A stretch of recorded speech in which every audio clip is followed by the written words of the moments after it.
The air in the jungle is dense, humid, carrying a mix of scents that I haven't forgotten since arriving there. Despite the time spent, I could never get used to the heat sticking to my skin or the constant sounds of wildlife that never rest, day or night.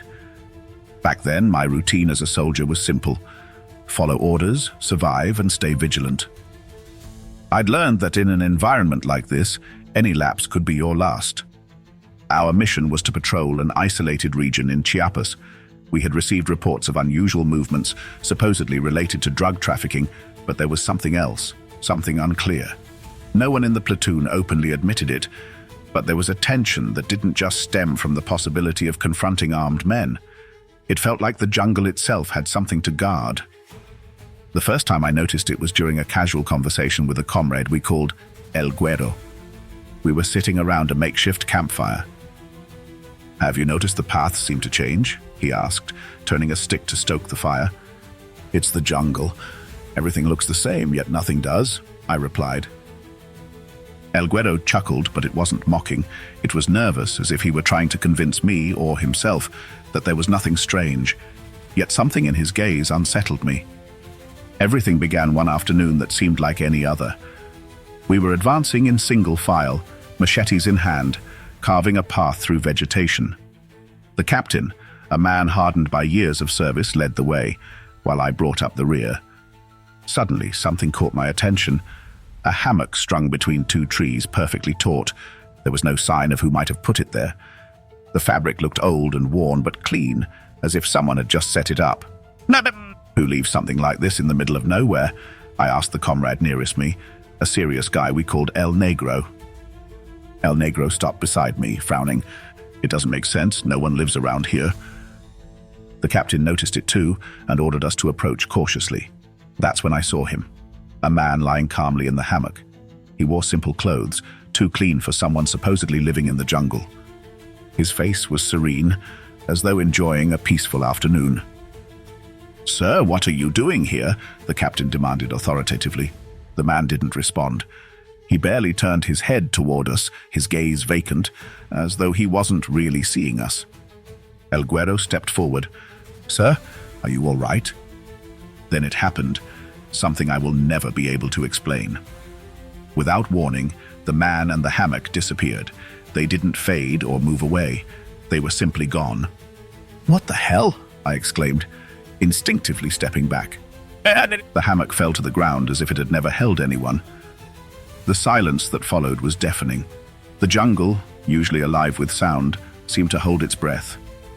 That night, the captain decided we'd camp in a nearby clearing. No one spoke of what we'd seen, but the tension in the air was palpable. El Güero, typically the most relaxed among us, was uneasy. As we set up camp, he came to me.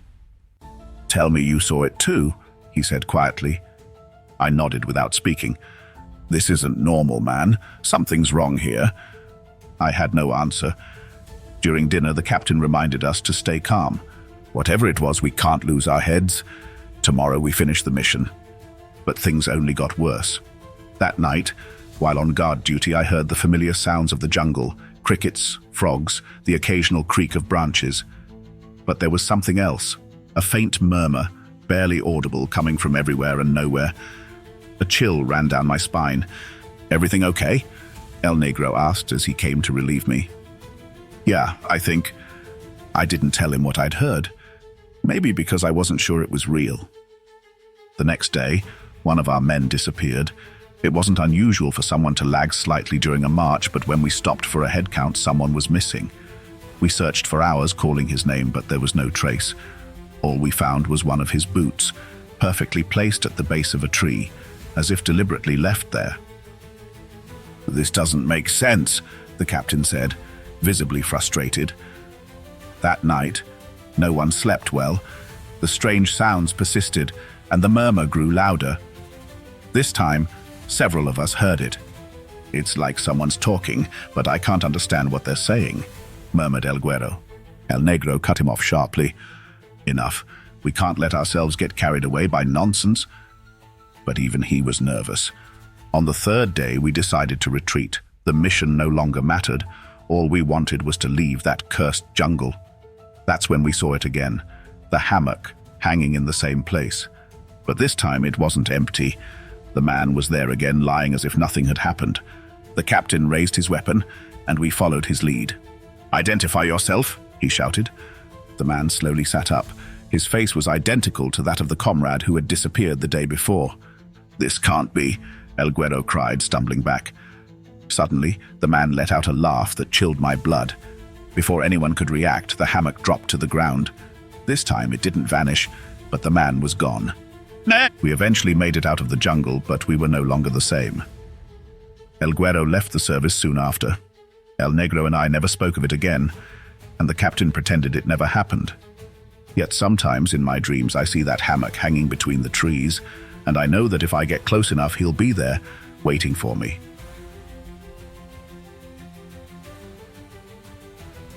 The humid heat of the Chiapas jungle always carried a weight, something that seeped into your bones and never left. But that was the job. You either accepted the conditions or found another line of work. When I joined the army, I didn't imagine how many days of my life I'd spend in places like this, sweating under a blistering sun, surrounded by trees that seemed to whisper ancient stories, always keeping an eye on the underbrush for any movement. I had been a young, naive recruit at first. Discipline and years of service hardened me, but nothing prepared me for what happened that night. Now, as I write this, I wonder if anyone will believe me. Maybe it doesn't matter. Those of us who were there know what happened, even if we'll never admit it out loud. It all began on what seemed like an ordinary afternoon. We were a group of 5, 3 comrades, myself and the sergeant in charge. We had received orders to patrol a zone near a river where, according to reports, there was suspicious activity. Narcos or smugglers, they told us. It was routine, nothing out of the ordinary. The path was treacherous, the jungle dense, and the trees formed a natural canopy that barely let sunlight through. We walked in silence, hearing only the crunch of leaves under our boots and the constant buzzing of insects. When we reached a clearing near the river, we decided to take a short break. The sergeant gave the order, and we gratefully welcomed the pause. The water looked clean and fresh, so one of our comrades, Raul, went to fill his canteen. "This place gives me the creeps," said Javier, one of the youngest in the group, glancing around as though expecting something to emerge from the trees. "It's just your imagination," the sergeant replied without looking at him. His tone was always dry and authoritative, as if nothing could unsettle him. I stayed seated, cleaning my weapon, watching Raul as he crouched near the water. Then it happened. I saw it in his face first. His relaxed expression turned tense, almost terrified. Without lifting his gaze, he muttered, "Who's there?" We rushed over, thinking he'd seen someone or something. But when we reached the riverbank, there was nothing, at least nothing tangible. Reflected in the water was a man. He wore a uniform similar to ours, but his face was blurry, as though the water refused to define it. Strangely, when we looked around, there was no one else there, just us and the jungle. "What the hell is that?" Javier asked, taking a step back. "It must be one of our reflections," the sergeant said, though his tone was less certain than usual. Raul, caught between curiosity and fear, reached toward the water. "Don't touch it," I shouted, but it was too late. His finger grazed the surface, and in an instant he was gone. No screams, no struggle, just the soft ripple of water and then silence. "Raul!" Javier shouted, frantically looking for him. The pool remained as calm as before, but the strange figure in the reflection was gone too. "This makes no sense," the sergeant murmured, his face pale. It was the first time I'd seen him like that. We searched for hours, calling Raul's name and scouring every inch of the area, but he was nowhere to be found. The strangest part was the pool. It remained undisturbed, as if mocking our efforts. Occasionally, one of us would glance back at it, hoping for a clue, but nothing changed. "We can't stay here," the sergeant finally said, breaking the silence. His voice sounded strained, almost desperate. We walked for hours, trying to return to camp, but it was as though the jungle itself was toying with us. We recognized trees, rocks, even traces of our own footprints, but no matter how far we thought we'd gone, we always ended up back at the clearing in front of that cursed pool. Night fell quickly, as it often does in the jungle. We lit a fire, unsure if it was the right thing to do. The oppressive feeling of being watched never left us, as though countless invisible eyes followed us from the shadows. Javier sat by the fire, clutching his rifle like a talisman. "This isn't normal. Something is following us," he muttered, his voice shaking. None of us contradicted him. The sergeant tried to maintain order, pacing around the camp and checking the perimeter, but even he seemed close to breaking. Then we saw it again, the reflection. This time, it wasn't in the pool, but in a small stream nearby. The man was there, still blurry, still watching us. "What do you want?" Javier yelled, standing abruptly. No response, no movement. The reflection simply vanished. The hours dragged on. The jungle, usually full of sound, was unnervingly silent. Every faint rustle made us jump. Around midnight, while the fire crackled weakly, something changed. A shadow darted between the trees, quickly, but enough for all of us to see it. "Raúl?" I called, though I knew it couldn't be. The sergeant raised his hand, signaling us to stay quiet. We all stared toward where the shadow had disappeared, and then we heard it. A whisper, faint and broken, calling for help. It was Raúl's voice. "It's not him," the sergeant said firmly, though his voice betrayed his fear. But Javier didn't listen. He stood and ran into the trees, shouting Raúl's name. We tried to stop him, but it was futile. His figure disappeared into the vegetation. We searched for him, or at least we tried, but the jungle seemed to swallow him whole. Branches closed in behind him, and every step we took only led us farther from where we thought he'd gone. When we returned to the camp, there were just 3 of us left. The fire was nearly out, and the oppressive feeling was unbearable. "This isn't human," the sergeant finally admitted. His words hit like a punch. I had never heard him say anything like that. "What do we do?" I asked, though I wasn't expecting an answer. "Survive," he replied simply, his voice filled with despair. It was a hot day, as humid as any in that region. Our platoon, consisting of 5 men, ventured into unknown territory. We had been sent to patrol an area reportedly frequented by armed groups. The objective seemed simple: secure the area, record any suspicious activity, and report it. But something in the air felt different, oppressive. It was as if the jungle itself wanted to warn us that we weren't welcome. The mission began like any other. We moved in silence, alert to every sound. The jungle seemed alive, with a constant whisper emanating from the trees, the wind, and nocturnal animals. After hours of walking, we found a clearing. There was something strange about the place. The trees formed an almost perfect circle, and the ground was covered in grass so green it seemed to glow under the moon's faint light. At that moment, the radio began to malfunction, emitting static that forced us to turn it off. "What do you think?" Ramirez, one of the younger men in the group, asked as he eyed the clearing with distrust. His voice trembled slightly, though he tried to hide it. "We'll set up camp here," I replied, though something inside me screamed that it was a bad idea. We quickly pitched our tents, and while some rested, I took the first watch. I'd learned that the jungle doesn't forgive those who let their guard down, but that night the jungle wasn't the only thing to worry about. It was a little past midnight when it happened. I was sitting by the campfire, cleaning my weapon to stay awake, when I saw her. At first, I thought my eyes were playing tricks on me. A female figure stood a few meters away, among the trees. She was motionless, and although the moonlight was dim, her eyes were unmistakable. Black, completely black, like 2 bottomless pits. A chill ran down my spine. I tried to stand, but my legs felt like lead. I couldn't move or look away from the woman.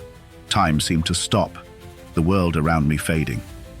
Then one of my comrades, Ortega, stepped out of his tent. "What's going on?" he asked, stretching, still half asleep. "There," I murmured, pointing with a trembling finger. Ortega saw her too. His usually calm face instantly changed. He walked toward the figure without saying a word, as if hypnotized. I tried to stop him, but my voice wouldn't come out. I could only watch, helpless, as he got closer. When Ortega was just a step away, the woman raised her hand, and her body vanished like a shadow blown away by the wind. There were no screams, no struggle, She was simply gone. So was Ortega. One by one, our comrades emerged from their tents, alarmed by my panic. "Where's Ortega?"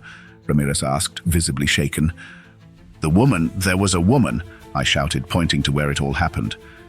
At first, no one believed me, but then they saw Ortega's footprints.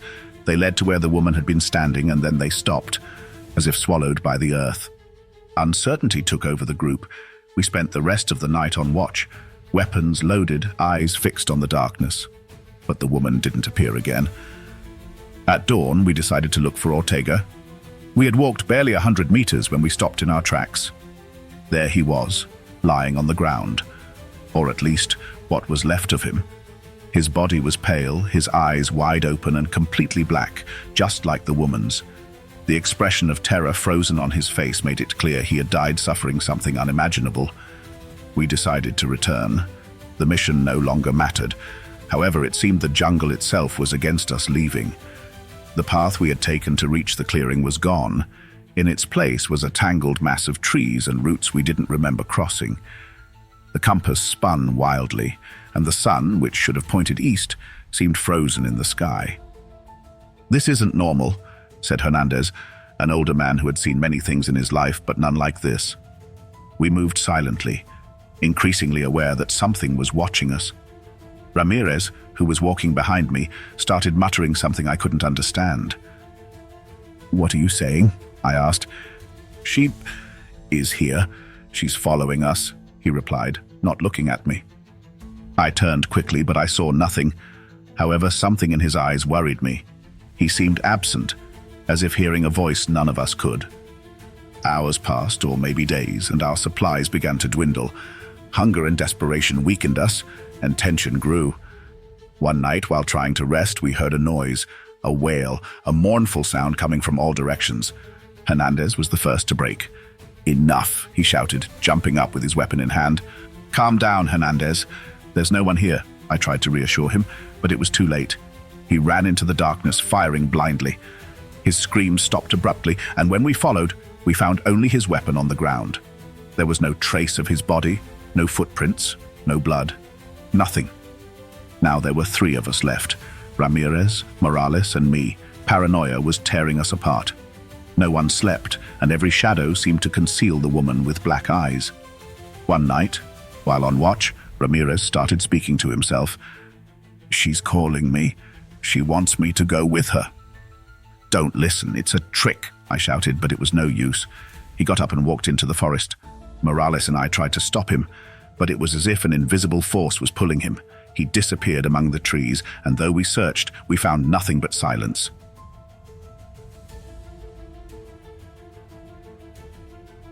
I remember well the night it all happened.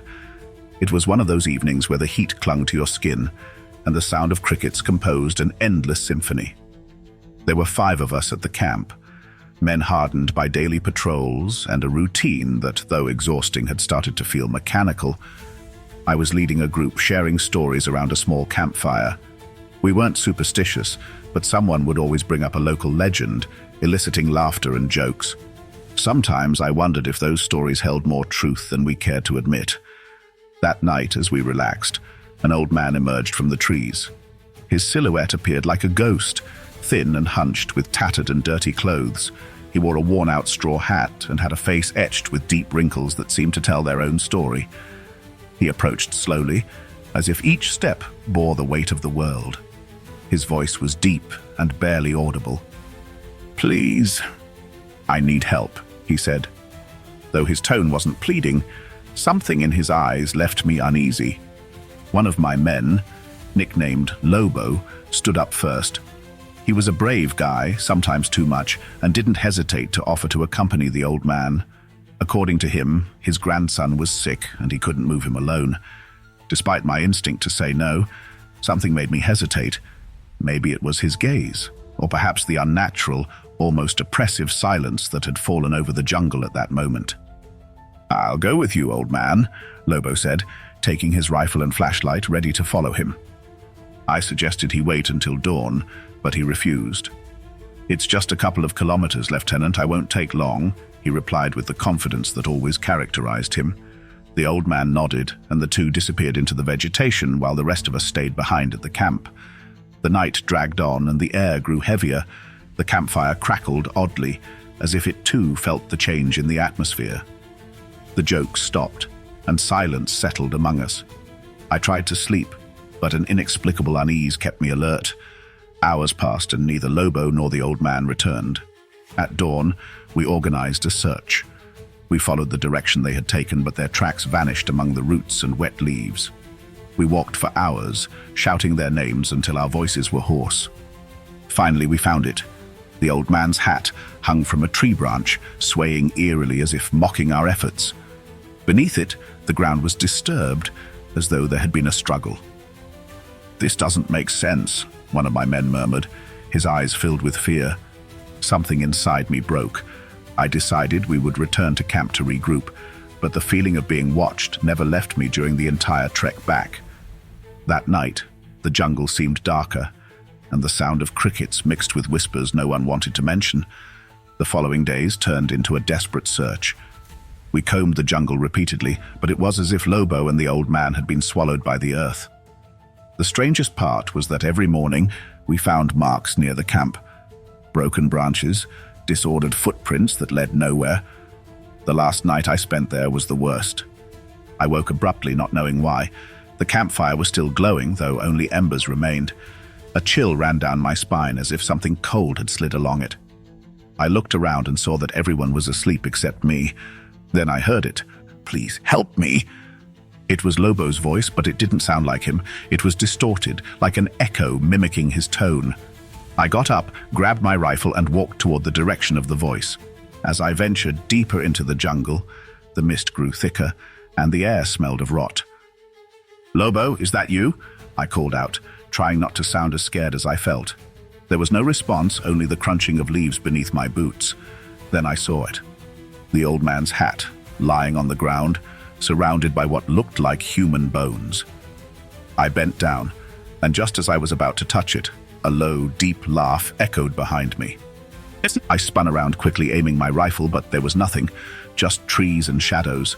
Fear paralyzed me for a second, but then I ran back to camp, stumbling over roots and branches in my haste. When I arrived, my men were awake, their faces pale. "We heard it too," one of them said, his voice trembling. I couldn't stay there any longer. The next morning I ordered us to pack up camp. I reported Lobo's and the old man's disappearances to my superiors, but omitted the strange details. Who would believe me? The official report stated that Lobo had gotten lost in the jungle during a humanitarian mission, but I knew the truth, or at least part of it. Since then, I've avoided talking about what happened. Sometimes when I close my eyes, I still see that hat swinging from the tree branch and hear that deep, inhuman laugh.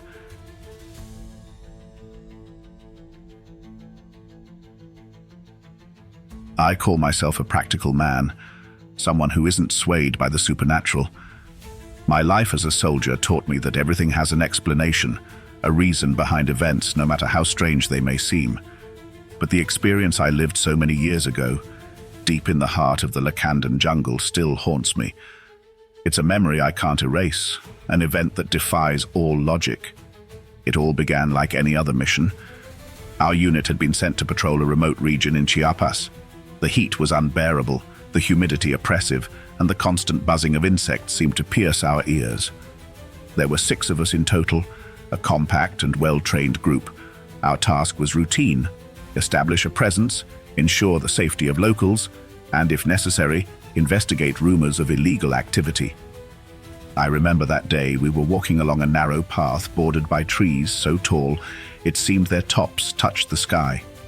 Shadows danced among the vegetation, and the air was filled with the smell of rotting leaves and damp earth. The jungle, with its raw and wild beauty, had a way of making you feel insignificant. On our way, we encountered a local farmer. He was an older man with sun-weathered skin and a wary gaze. He warned us not to go near the river at sunset. According to him, bad things happened there. Of course, no one believed him. Some of my comrades chuckled under their breath, and I nodded politely to avoid offending him. But something about his tone, the urgency of his warning, left me uneasy. That same afternoon, we arrived at the river. It was a serene, almost idyllic spot, with crystal clear water reflecting the orange hues of the sky as the sun began to set. We decided to rest there before continuing. One of the guys, a joker who always had something sarcastic to say, suggested ignoring the old man's words. "Don't worry," he said with a mocking smile. "If something wants to take us, we'll welcome it." We laughed, though the joke felt out of place. The atmosphere somehow was heavy, as if the jungle were watching us, judging our presence. That's when I saw him for the first time. A boy, maybe 8 or 9 years old, was sitting by the riverbank. He was barefoot, his feet sunk into the wet sand, staring intently at the water. His clothes were worn, as if he had been wandering for days. "Does anyone else see him?" I asked aloud. "Yes, he's there," one of the soldiers replied as the others began murmuring. There was something strange about the boy. He didn't move or react, as if he were in another world. A comrade, whom we called El Teniente for his natural authority, decided to approach and speak to him. "Hey kid, what are you doing here?" he asked gently but firmly. The boy didn't answer. He just turned his head slightly, enough to look him in the eyes. It was a brief glance, but it made my skin crawl. There was something in his gaze, something I couldn't describe. El Teniente took another step, extending a hand toward him. That's when everything changed. A piercing scream echoed through the area, but it wasn't from the boy. It was from El Teniente. In the blink of an eye, they both disappeared. There was no sudden movement, no sound of a struggle. They were just gone. We froze, unable to comprehend what had just happened. We moved to where they had been, but all we found were small footprints leading into the water. They faded a few meters from the shore, as if they had never existed. "What the hell just happened?" murmured one of the guys, his voice trembling. No one had an answer. We searched every corner, called El Teniente's name repeatedly, but there was no trace of him. The jungle was silent, as if holding its breath. We decided to set up guard at the spot overnight, though we knew something beyond our understanding was happening. No one could sleep. Every creaking branch, every shadow moving under the moonlight startled us. Past midnight, we heard footsteps. They were light, barely perceptible, but clearly heading toward us. We aimed our weapons, expecting anything, but what we saw left us paralyzed. It was the boy. He was standing at the edge of the camp, staring at us with those empty eyes. "Stay back!" one of the soldiers shouted, but the boy didn't react. Without thinking, another comrade fired. The echo of the shot reverberated through the jungle, but the boy remained there, as if the bullet had passed through him without causing harm. Then he spoke. His voice was soft, barely a whisper, but every word cut into our minds like a knife. "You shouldn't be here." Before we could respond, the boy simply vanished.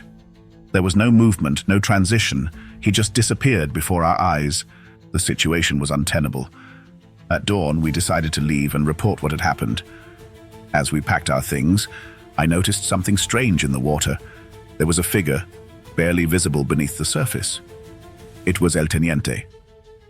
I jumped into the river without thinking, but when I reached the spot, the figure disappeared, leaving only ripples in the water. I emerged gasping, my heart pounding. As we left, I felt something following us. I couldn't see it, but it was there, in the shadows of the jungle, watching us. We never found El Teniente or the boy. When we returned to the base, no one believed our story. They called us crazy, claiming we'd made it all up to justify a failed mission. Years later, every time I close my eyes, I return to that river. I can feel the humidity in the air, hear the buzzing of insects, and see that boy, with his gaze that seems to pierce the soul. I don't know what we saw that night, a spirit, a demon, or perhaps just a manifestation of the jungle itself, protecting its territory. But one thing is certain. There are places in this world where men shouldn't venture, places where logic holds no power, and the inexplicable reigns. And every time I think of it, I wonder, what became of El Teniente? Does he remain there, trapped in the river's depths, or has he become something else like the boy? I'll never know, but that's what keeps me awake at night.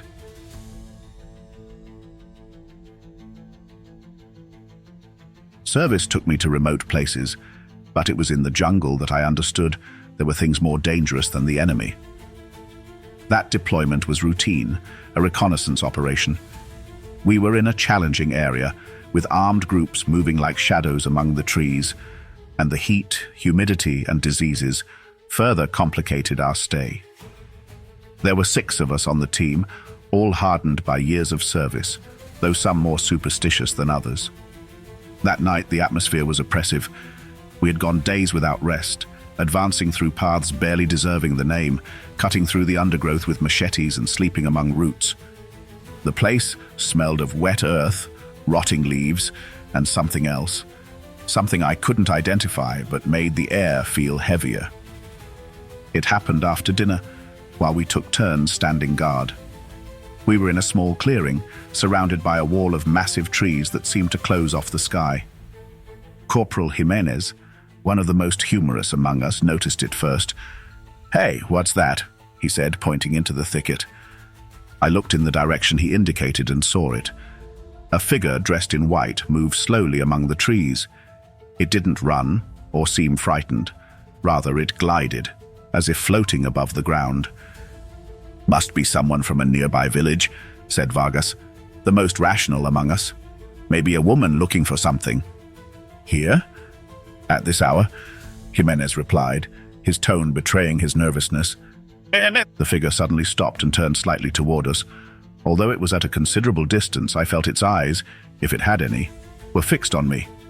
I couldn't explain why, but something inside me screamed that this wasn't an ordinary woman. It was then that Private Mendez, always impulsive, stood up and grabbed his weapon. "I'll go see who it is. We can't let anyone wander around here," he said firmly.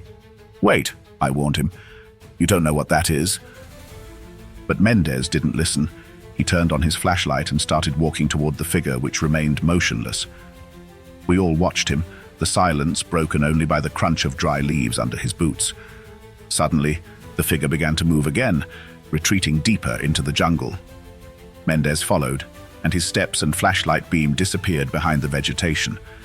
We waited. Minutes passed and the silence became unbearable. "What if something happened to him?" Jimenez finally asked, breaking the tension. "We follow him. He can't be far," I ordered, though deep down I felt it was a mistake. We advanced in single file, illuminating the path with our flashlights. We called Mendez's name several times, but received no answer. All we found were barefoot tracks, small, like those of a child or a woman. They mixed with Mendez's boot marks, but after a few meters, the boot marks disappeared. "This makes no sense," Vargas muttered, clearly frightened. The barefoot tracks ended abruptly in a smaller clearing than the previous one. There was nothing there, just silence and darkness. "What now?" Jimenez asked, breathing heavily. I didn't respond immediately. My mind raced, trying to find a logical explanation. Maybe he got lost or followed another trail. But then a strange sound made me turn. It was like a distant whisper, a voice I couldn't identify. "Did you hear that?" I asked, but my comrades' faces confirmed I wasn't imagining it. We searched until dawn, but Mendez never appeared. We returned to camp exhausted and confused. That night, no one slept. Every creaking branch, every shadow cast by the moon, kept us on edge. The following days were hell. We felt something watching us, though we never saw it again. Some men began to fall ill. Others spoke of things they claimed to see among the trees. One night, while checking my gear, Vargas approached me. "This isn't normal. Something is toying with us." "What do you suggest? That we abandon the mission?" I replied, trying to keep my composure. "Maybe we should, before someone else disappears." We didn't abandon the mission, maybe out of pride, maybe out of fear of the consequences. But a week later, when we returned to the base, there were fewer of us than when we left. We never saw Mendez again, and although we reported his disappearance as under unknown circumstances, we all knew there was something more in that jungle. To this day, I can't explain what we saw. But every time I close my eyes, I remember that figure in white, motionless among the trees, and a chill runs down my spine.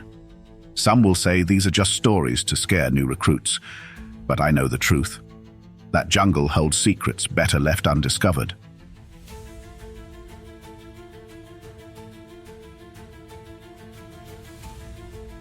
They say the jungle is a living being, Not because it breathes or grows, but because it watches you, judges you, and if it dislikes you, it devours you.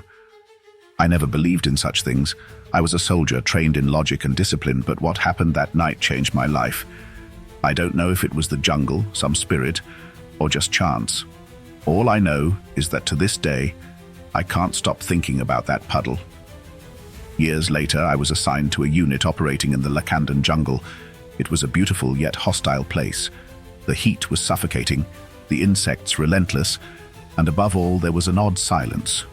Not total silence, but one broken by noises you couldn't explain. There was always a comrade claiming it was the Aluxes, the guardians of the forest, or the spirits of the ancient Mayans. I laughed, of course. They were just stories to pass the time. That mission began like any other. We had been sent to patrol a remote area, search for signs of illegal activity, and mark strategic points. There were 6 of us, including our lieutenant. The jungle seemed denser than usual, as if the trees had moved closer together to hide something. The branches intertwined above us, forming a canopy that barely allowed the light to pass through. "This place feels odd, doesn't it?" asked one of my comrades. We called him El Gordo, though he wasn't exactly fat. He was the joker of the group, always trying to lighten the mood. "Stop thinking nonsense and keep moving," the lieutenant replied. He was a tough man who didn't like us wasting time on superstitions. After hours of walking, we arrived at a clearing. There it was, the puddle. It looked like a simple accumulation of rainwater, nothing unusual. But something about it made us stop. "What is that?" asked one of the younger soldiers, who had only been with us for a few months. We moved closer. The puddle's surface was smooth as glass, reflecting the sky and surrounding trees with an uncanny clarity, as if it wasn't water but crystal. But the strangest thing was the footprints. They were human footprints imprinted on the puddle, as if someone had walked on its surface. They moved slowly, appearing and disappearing, as though an invisible person was walking there. "This makes no sense," I said, breaking the silence.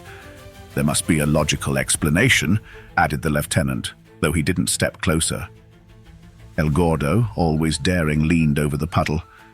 "It's probably a prank by the locals or something," he said, trying to touch the water with a stick. But the stick didn't make contact. It seemed to pass through the puddle without resistance, as if it wasn't there. "Hey, this isn't normal," he said, stepping back. That's when it happened. One of the soldiers, a guy we called El Flaco, stepped forward, as if to prove his courage. He placed a foot on the puddle, and before we could stop him, he vanished. There were no screams, no splashes. He simply ceased to be. "El Flaco," I shouted, running toward the puddle, but the lieutenant held me back. "Don't get near it." The only trace of him was his backpack, lying on the edge of the water, as if something had ripped it from his back.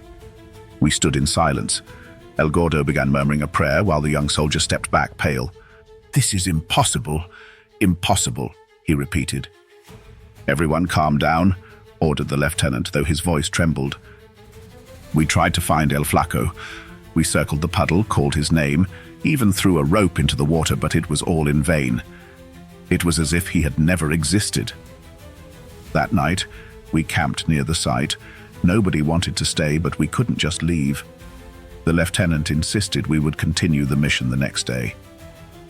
As we tried to sleep, I heard footsteps. At first I thought it was one of the others, but when I looked, everyone was in their hammocks, motionless. The steps were coming from the puddle. The next day we discovered something else had changed. A tree next to the puddle, large and lush, was completely dried out. Its branches had turned grey and brittle, as if life had been sucked out of it in an instant. The young soldier, deeply affected, decided to test something. "I just want to touch a drop," he said, his eyes vacant. "Don't do it," shouted El Gordo, but the young man didn't listen. He extended a finger toward the puddle, and the moment he touched it, he vanished, just like El Flaco. There was no time to stop him. The lieutenant ordered us to retreat. No one argued. El Gordo gathered the abandoned backpacks, and we left as quickly as we could. Since that day, the jungle has never been the same for me. I left the army shortly after. Sometimes at night I close my eyes and hear those footsteps. I don't know what that puddle was or what it wanted, but I know something in the jungle was watching us, and it didn't like our presence. I still dream of El Flaco and the young soldier. I wonder if they're still there, trapped in some place I can't imagine. I never set foot in that jungle again, but I will never forget what I saw.